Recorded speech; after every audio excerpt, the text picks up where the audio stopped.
नमस्कार, मैं रुचि भाग्य जी एस्ट्रो में आप सभी दर्शकों का फिर से स्वागत करती हूँ।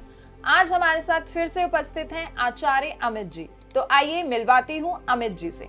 नमस्कार अमित जी, कैसे हैं आप? नमस्कार रुचि जी, मैं बहुत अच्छा हूँ। नमस्कार दर्शकों, राधे राधे। अमित जी, हमने ऑलमोस्ट सब ग्रहों के बारे में जानकारी प्राप्त कर ली है। हमारे दर्शकों ने उसे फॉलो भी किया और उनको बहुत फायदा भी मिला। तो क्या कुछ ऐसे उपाय हैं जिनसे हमें एक साथ सब ग्रहों का फायदा मिल सके? जी कुछ लालचें भी बड़ी अच्छी होती हैं तो दर्शकों का अगर ये सवाल है तो बहुत अच्छा सवाल है। इसके जवाब में मैं आज कोशिश करता हूँ, कुछ ऐसी बातें बताता हूँ जर्नल लाइफ के अंदर अगर हम उन चीज़ों को अपने जीवन में अपना लें तो निश्चित तौर पर एक नहीं, दो नहीं, सभी ग्रहों का लाभ हम ले सकते हैं। और ये बातें हमारे पीढ़ी दर पीढ़ी से चली आ रही हैं, पर हो क्या गया, वो बातें आज भुला दी गई हैं और वो आज सिर्फ अगर लोग कर रहे हैं तो ज्योतिषियों की सलाह पर कर रहे हैं। तो मैं शुरू करता हूँ आज का वीडियो। सबसे पहले कोशिश करें कि सूर्य उदय के पहले उठें, अगर संभव नहीं है तो सूर्य उदय के पश्चात, लेकिन थोड़ा टाइम 1 घंटे के बाद। मान लीजिए 6 बजे सूर्य उदय होता है तो 7 बजे तक कम से कम उठ जाइए, ठीक है। इससे क्या होगा, इससे सुबह से ही हमारे सूर्य देव जो हैं हमें अच्छा रिजल्ट देना शुरू करेंगे। हो सके तो सूर्य पे जल अर्पित करें। ये सब पहले जो है हमारे संस्कार हुआ करते थे, लेकिन अब इन चीज़ों को भुला दिया गया। तो अगर आप बिना किसी ज्योतिषी की सलाह के इन छोटी छोटी बातों को अपने जीवन में लेकर के आएंगे तो मैं ये आपसे वादा करता हूँ कि आप अपने सारे ग्रहों का जो है फ़ायदा उठा सकते हैं, उनका लाभ ले सकते हैं। शुरू करते हैं फिर से एक बार। सुबह उठते ही पहले सूर्य को जल दें। फिर उसके बाद जब आप नहा धो करके नाश्ता करते हैं तो दोस्तों अपने नाश्ते का एक हिस्सा जो है निकाल लीजिए। जैसे कि मान लीजिए आप 2 या 3 चपाती सुबह खाते हैं तो उसमें से क्या कीजिए, 1 चपाती निकाल करके रख लीजिए, एक जो रोटी है वो निकालिए, अपने माथे से लगा करके उसको रख दीजिए। और जब घर के अंदर चूल्हा गर्म होता है सुबह, तो उसमें ये गृहिणी को ध्यान रखना चाहिए कि जब वो पहले तवे को रख करके जो अन्न जो पकाना शुरू करेगी, सबसे पहले उस तवे को गर्म होने के बाद साफ जल का छींटा अपने इष्ट का नाम लेकर तवे पे डाल दे। तो इससे क्या होगा, घर के अंदर से सारे कलह कलेश धीरे धीरे जो है जाने शुरू हो जाएंगे, नेगेटिविटी खत्म हो जाएगी।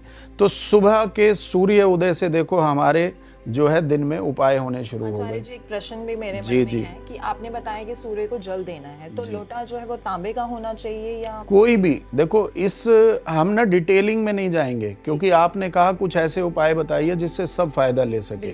तांबे का हो तो बहुत अच्छा है, नहीं तो कोई भी लोटा। हमारा उद्देश्य होना चाहिए सूर्य को जल दें। इसके पीछे जल्दी मैं आपको बता देता हूँ, क्योंकि जब हम सूर्य को जल देते हैं ना, उस जल धारा में से हम सूर्य के प्रकाश को देखते हैं तो हमारे जितने भी चक्र हैं वो एक्टिव होते हैं। आपने देखा होगा जब आकाश के अंदर जो इंद्रधनुष बनता है उसके पीछे का साइंस क्या है, वो तभी बनता है जब रोशनी भी हो और बारिश पड़े। तो ये दोनों का जब संगम होता है तो वो इंद्रधनुष क्रिएट हो जाता है। ऐसे ही जब सूर्य की रोशनी आ रही है उस पे हम जलधारा देंगे तो वो इंद्रधनुष का निर्माण हमारे भीतर हमारे चक्रों को बैलेंस करेगा, ठीक है। तो इसमें अभी जाने की ज़रूरत नहीं है। कोई भी लोटा हो, किसी भी बर्तन से, मिट्टी का, स्टील का, तांबे का, कॉपर का हो तो सबसे अच्छा, ठीक है।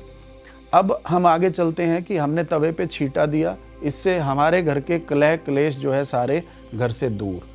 अब उसके बाद पहली रोटी, हमारे बुजुर्ग आपने सबने देखा होगा पहली रोटी गाय की निकाला करते थे। तो गृहिणी को चाहिए कि पहली रोटी माथे से लगा करके गौ माता की निकाल करके रखें। और अब आप भोजन कर रहे हैं तो उसमें से अपने भोजन का एक हिस्सा निकाल करके उस एक रोटी के 3 टुकड़े कीजिए आप। एक टुकड़ा कौवे के लिए, एक टुकड़ा कुत्ते के लिए और एक टुकड़ा पक्षियों के लिए। देखिए रुचि जी, अगर ये उपाय हमारे दर्शक करते हैं तो मैं भाग्य जी एस्ट्रो की तरफ से ये गारंटी देता हूं कि धीरे धीरे धीरे धीरे मात्र 40 दिन में ही बड़ी से बड़ी परेशानी अगर किसी की चल रही है तो वो दूर होनी शुरू हो जाएगी। बिल्कुल सच कह रहे हैं। हाँ बिल्कुल, ये आप आजमा के देख लीजिए। और ये कोई इतना बड़ा मतलब साइंस नहीं है, सब करते थे पहले, और पुराने समय में ना सभी लोग खुश रहते थे, ठीक है, इतनी परेशानियां नहीं होती थी। अब ये जो जर्नल लाइफ की चीजें हैं ना, ये ज्योतिषीय उपाय बन गए हैं, ठीक है। पर मैं तो कहता हूँ उपाय सुनकर भी अगर लोग करें तो अपने जीवन में जो है लाभ उठाएंगे। अब आगे चलते हैं। अब हमारा सूर्य उदय हो गया। जब हम आगे जाएं तो काम पर जाने से पहले कोशिश करें कि मीठा खा करके जाएं, दही खा करके जाएं। और यहाँ पर अगर बच्चे हैं वो पढ़ने के लिए स्कूल जाते हैं तो वो भी दही और शक्कर जो है खा करके घर से निकलें। उससे क्या होगा, पढ़ाई में उनका मन लगेगा, और यदि कोई कंपटीशन या पेपर या कोई बड़ा आदमी मीटिंग के लिए जाता है तो वो वहाँ से कामयाबी हासिल करके ही आएगा। तो अब आगे चलते हैं। दोपहर हो गई।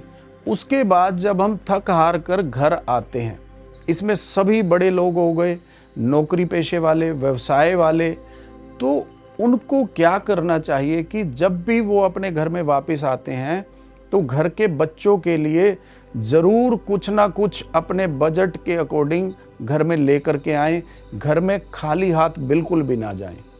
बात बड़ी छोटी सी है, लेकिन क्या होता है कि जब घर के बड़े घर में आते हैं ना, तो कहीं ना कहीं हमारे बच्चे इस उम्मीद में होते हैं कि बड़े आएंगे, पापा आएंगे, चाचा आएंगे, दादा आएंगे तो हमारे लिए क्या लाएंगे, ठीक है। और बच्चों को हमने क्या माना है, भगवान का स्वरूप।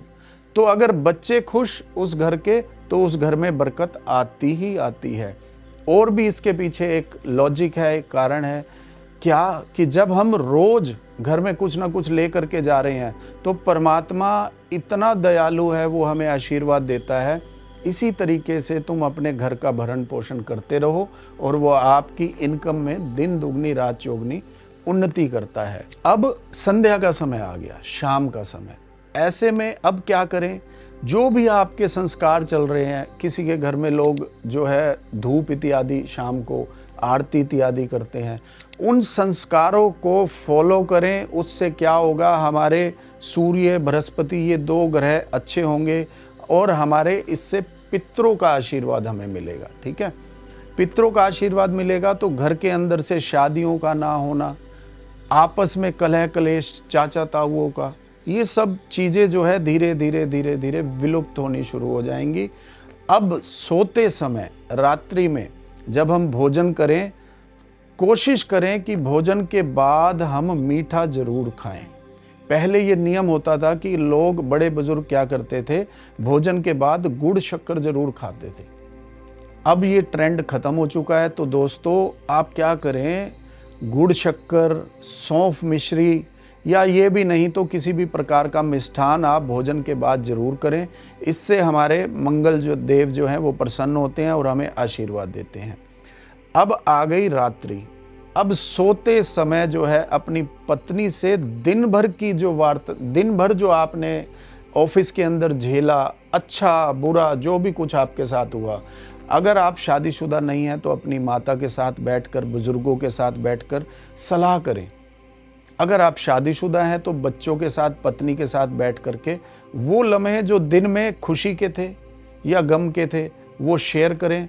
इससे ना चाहते हुए भी अगर वो दिन हमारा परेशानी वाला था तो वो आप देखिएगा कि वो हमें ऐसे लगेगा कि सब कुछ नीचे उतर गया, रिलीफ मिलेगा, ठीक है।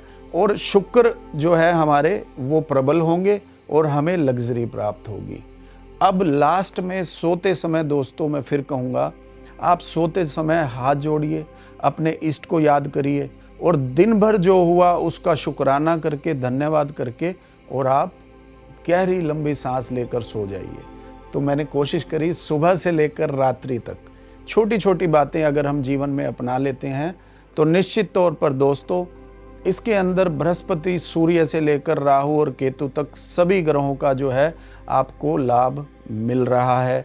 तो इन्हीं बातों का ध्यान रखिए और जीवन में जो है खूब तरक्की करिए। तो दर्शकों, आचार्य जी ने हमें कुछ छोटे छोटे उपाय बताए जिससे आप फॉलो करके अपना जीवन बदल सकते हैं। अगर आपको इससे रिलेटेड कुछ जानकारी चाहिए या कोई और भी जानकारी चाहिए तो आप स्क्रीन पर दिए गए नंबर पर कभी भी कॉल कर सकते हैं या हमारी वीडियो पे कमेंट भी कर सकते हैं। तब तक के लिए धन्यवाद। धन्यवाद।